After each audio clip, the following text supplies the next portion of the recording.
Okay, good evening. Okay, thank you everyone. Thank you for your patience while we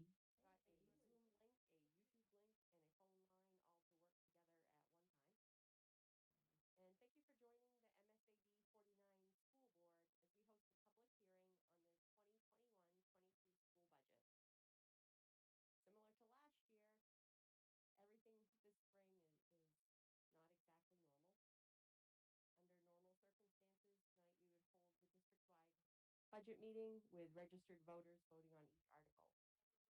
Under current executive orders, there are still limitations on the number of people for indoor gatherings. An executive order 8A 2021 was signed on January 25th, 2021. This provides the district with the option of having the meeting if we could comply with all health safety guidelines, which would include the limitation on participation, or to proceed with the referendum on June 8th. The district has generally had robust participation at the budget meeting. After accounting for the board, superintendent, district staff, the moderator, and the clerks for the towns, we would be limited to fewer than 30 members of the public. We cannot deny any voters the right to attend and vote. Based on the guidance from our attorney, we are hosting this hearing tonight. Our plan is to review each of the 14 articles as they are presented in the budget books, which were mailed earlier this month. We'll then open the phone line for public comments. Instructions are on the website, MSAD49.org. Under the news link, you'll see a link for the remote budget hearing. On there, you'll see the phone number, the PIN number that is needed to get into the phone queue. When you go to vote on June 8th, there will be 3 questions. Question 1 represents the district operating budget, Articles 1 through 11. Question 2 funds the school nutrition program. Question 3 funds the district adult education program. And question 4 authorizes the school board to utilize additional funds if additional funds are provided through the state subsidy. Each year, the Department of Education calculates the total cost of kindergarten through grade 12 education. This calculation is part of a law passed each year by the legislature. For 2021 through 2022, the state recognizes the total cost of education at approximately $2.63 billion, a 1.2% cost increase over the current year. The budget recommended by MSAD 49 School Board represents a decrease of 0.76%. That's a decrease of $210,362.35. The budget reflects the board's work to balance the needs and resources while making support of our students' educational needs. There are no layoffs in this budget. We were able to maintain services even with a lower budget due to the influx of federal funding. For the next year, we were able to move a number of positions to federal funding. This funding is time limited. It may be necessary to bring these costs back onto the operating budget in future years. Although our budget proposal is lower, there is a small increase to local contribution. The district's allocation from the state is lower based on the enrolled students as of October 2020, as well as other factors used in the state calculation. For example, special education costs and the percentage of economically disadvantaged students. The impact of the budget proposal to mill rates is less than 0.18 in each of the towns. We do want to highlight one increase in the budget, which is approved collective bargaining contracts with our unionized employees.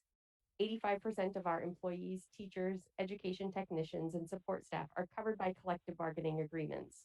The estimated cost of the collective bargaining agreements is $210,000.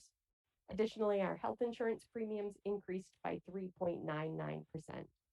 So these increases were more than offset by other savings and cost moves within the district budget, so that again, we are able to present a budget that is $210,000 lower than the current year. Tara Thompson will walk through each of the articles. When she is done, we will open the phone line for comments. We will limit the comments to 3 minutes per person. Hi, everybody. I want to start with Article 1, and I'm going to go through the increases and the decreases for each of the articles. So, the first article, Article 1, is regular instruction. The total amount of this article is $10,715,969. The total amount of change for this article is a decrease of $292,234.26. The increases for the regular instruction article, part of this article is our contingency fund or contingency account. It was increased by $30,000 this year to bring the budget back to $80,000. Prior to the 2020 budget, this account line had typically been budgeted between $70,000 to $80,000. So this just brings it back in line. Decreases to the regular instruction Article 1. The student technology supplies, instructional supplies, and copier lines decreased by $60,000. We were able to reduce our student technology supplies for FY22 because our ESSER federal grant will be able to fund the devices that we will need in FY22. Contracted services in the regular instruction article related to our ESL program were reduced by almost $14,000. These contracted services won't be needed because we were able to hire a new ESL teacher during FY21. We had a net decrease related to payroll budgets of approximately $242,000. This is related to changes in staff, such as retirements and resignations and new hires that took place over the past year and is expected to occur in the upcoming year. We have a couple teaching positions and 4 ed tech positions that will be moved from the general fund to the ESSER federal grant funds. Please keep in mind that these positions will need to be moved back into our general funds in future budget years. Article 2 is our special education article. The total amount of this article is $5,456,193.29. The total amount of the change of this article is an increase of $188,245. The increases in the special education article, the payroll related increase is approximately $154,000. This is due to our payroll, wage, and salary contractual obligations, an increase in our anthem, as Jenny talked about in her opening statement. And our workers' comp premiums are increasing next year. And we have staff that are opting to take health insurance that had not taken insurance before, or they're changing their coverage. Included in this increase are 2 new ed tech positions that will be needed for the special education programming. Contracted services increased by approximately $31,000. This is due to the need to increase the budgets related to hospital tutoring and speech contracted services. We saw very small increases in equipment and also in fees associated with special education field trips. The decreases for this article, there were supplies, and it was a very small decrease of about $1,000. Article 3 is tech center, but that is now covered through subsidy straight to the tech centers themselves. So we don't have any expenses or budgets to go over in that article. Article 4 is system administration. The total amount for system administration is $920,202.20. The total amount of the change is a decrease of $26,949. Increases in the system administration article. The budgets for contracted services are up a net of amount of approximately $8,000. And this is due to an increase in our property insurance, professional development, and our fee to be a member of the Regional Service Center. Decreases in the system administration article. Payroll-related budgets have decreased by a net amount of approximately $27,000. And this is due partly to a central office position that's being reduced from full-time to part-time. Copier equipment lines were reduced by approximately $8,800 because the copiers were budgeted in FY21 and purchased, and so the funds are not needed for the upcoming year. Article 5 is our other instruction co-curricular and extracurricular article. The total amount for this article is $707,016.41. The total amount of the change is an increase of $1,914. Increases for this article, we had a net payroll related increase of only about $100. Contracted service budgets increased by approximately $8,000, and this is related to our officials that we need for our athletic activities. Decreases, our supply budgets have decreased by approximately $7,000.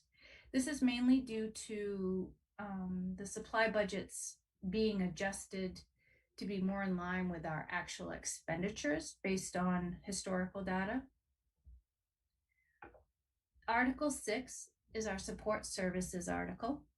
The total amount for this article is $2,427,498. The total amount of change for this article is a decrease of $132,819.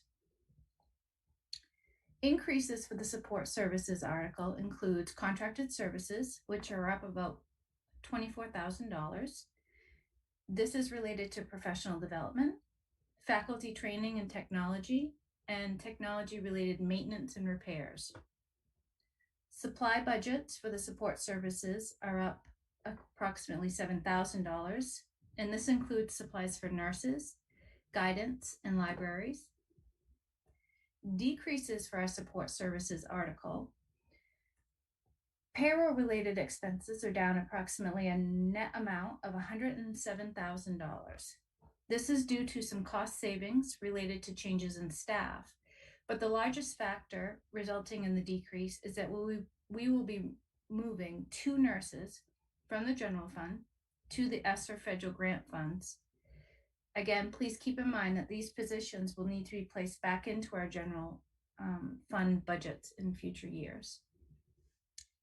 Technology equipment and software budgets are down approximately $57,000, and this is due to our ESSER federal grant funding as well. Article 7 is school administration.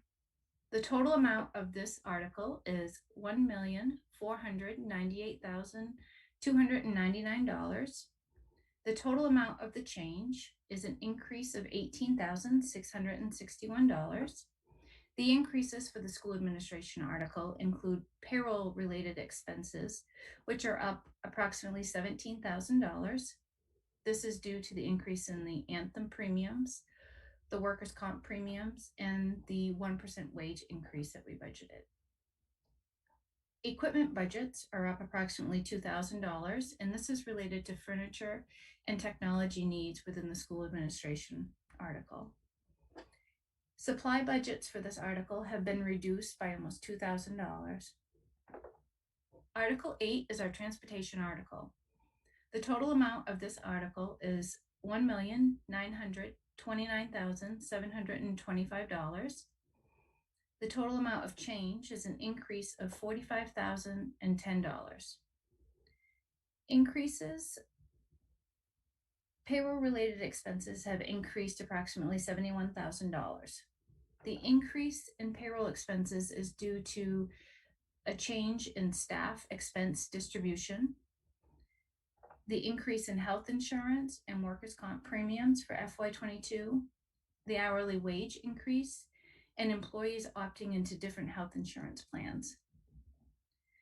Decreases for the transportation article include equipment lines that have been reduced by $15,000 because we were able to get a grant that will assist us in the bus purchase for FY22.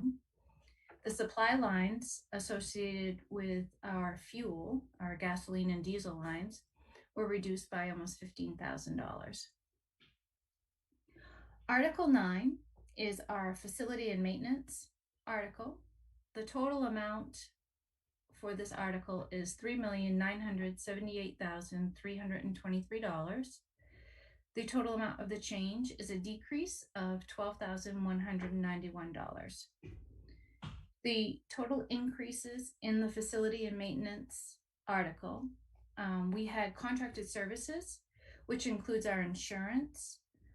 Those have increased by approximately $19,000, a portion of which is due to an increase in the insurance premiums related to claims that have occurred in the last few years.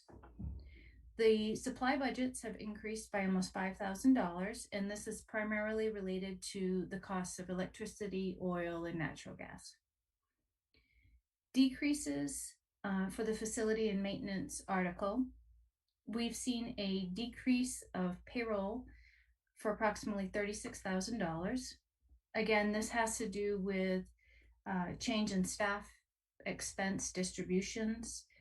We did have one custodial position that was moved from the general fund to the ESSER federal grant for FY22. This position will be placed back into the general fund in future years. Those are all of our articles that make up our budget. As Jenny said, our budget is down, decreased 0.76% and is down $210,362 for FY22. Thank you. Thank you, Tara.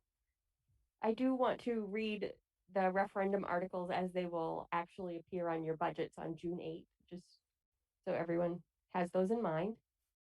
Article 1 is the school budget, and the details of which Tara just reviewed. School budget. Shall Maine School Administrative District number 49 appropriate the sum of $27,633,228.76 and raise the sum of $10,950,206.71 for the 2021-2022 school budget. Article 2 is the district nutrition program. Shall the district be authorized to raise and appropriate $49,786.48 for the school nutrition program, with the authorization to expend any additional incidental or miscellaneous receipts in the interest and for the well-being of the school nutrition program. Article 3 is the district adult education program. Shall the district be authorized to appropriate $276,694.56 for the adult education and raise $140,000 as the local share, with the authorization to expend any additional incidental or miscellaneous receipts in the interest and for the well-being of the adult education program. And those are the 3 articles that will appear on the ballots on June 8th. So, John, do we have anyone in our queue? We currently do not have anyone in our phone queue.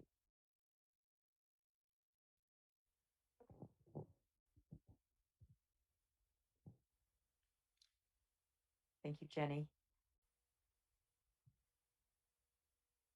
I'm going to read through the procedure for the public hearing, part 1, proposed school budget for FY 2021-2022. The school board of the district has proposed a school operating budget for the fiscal year 2021-2022. Pursuant to order of the governor, the budget meeting where these articles are presented has been replaced by a remote public hearing. The budget recommended by the school board consists of the following articles 1 through 14. Together, these articles constitute the proposed school operating budget for fiscal year 2021-2022 to be presented to the voters as Article 1 at the budget referendum election scheduled for June 8, 2021. Tara Thompson has reviewed each of those articles and has shared the total. They are also articulated in the budget booklet, and also Jenny has read through the articles. State subsidy and local tax revenues for the 2021-2022 school budget. Article 12, the school board recommends that the district appropriate the amounts set forth below for the total cost of funding public education from kindergarten to grade 12 as described in the Essential Programs and Services Funding Act, and raise and assess the amount set forth below as each municipality's contribution to the total cost of funding public education from kindergarten through grade 12 as described in the Essential Programs and Services Funding Act in accordance with the Maine Revised Statute Title 20A, Section 15688. Recommended amounts set forth include total appropriated by municipality: Town of Albion, $2,543,419.68. Town of Benton, $3,911,385.39. Town of Clinton, $5,478,657.35. Town of Fairfield, $10,714,976.41. Total raised and district's assessment by municipality: Town of Albion, $1,094,676.67. Town of Benton, $1,673,878.33. Town of Clinton, $1,626,478.33. And Town of Fairfield, $3,081,395. State mandated explanation: the district's contribution to total cost of funding public education from kindergarten to grade 12 as described in the Essential Programs and Services Funding Act is the amount of money determined by state law to be minimum amount that the district must raise and assess in order to receive the full amount of state dollars. Other local tax revenues for the 2021-2022 school budget. Article 13, the school board recommends that the district raise and appropriate $3,473,778.38 in addition to local funds, which exceeds Essential Programs and Services allocation model by $3,473,778.38 as required to fund the budget recommended by the school board. The school board gives the following reasons for exceeding the state's Essential Program and Services funding model by $3,473,778.38. The EPS model does not recognize all the costs of school functions. In some areas, EPS amounts are less than the school board believes are necessary to provide a quality education. The additional local funds are those locally raised funds over and above the district's local contribution to the total cost of funding public education from kindergarten to grade 12 as described in the Essential Programs and Services Funding Act, and local amounts raised for the annual payment on non-state funded debt service that will help achieve the district budget for educational programs. The summary of total for 2021-2022 school budget, Article 14. The school board recommends that the district authorize the school board to expend $27,633,228.76 for the fiscal year beginning July 1, 2021 and ending June 30th, 2022 from the district's contribution to the total cost of funding public education from kindergarten to grade 12 as described in the Essential Programs and Services Funding Act, non-state funded school construction projects, additional local funds for school purposes under the Maine Revised Statutes Title 20A, Section 15690, unexpended balances, tuition receipts, state subsidy, and other receipts for the support of schools. Thank you. John, do we have any calls in the queue? All right. Thank you. That concludes our remote public hearing. I appreciate your time, and the recording of this meeting will also be posted on the banner page of our website. Have a good evening.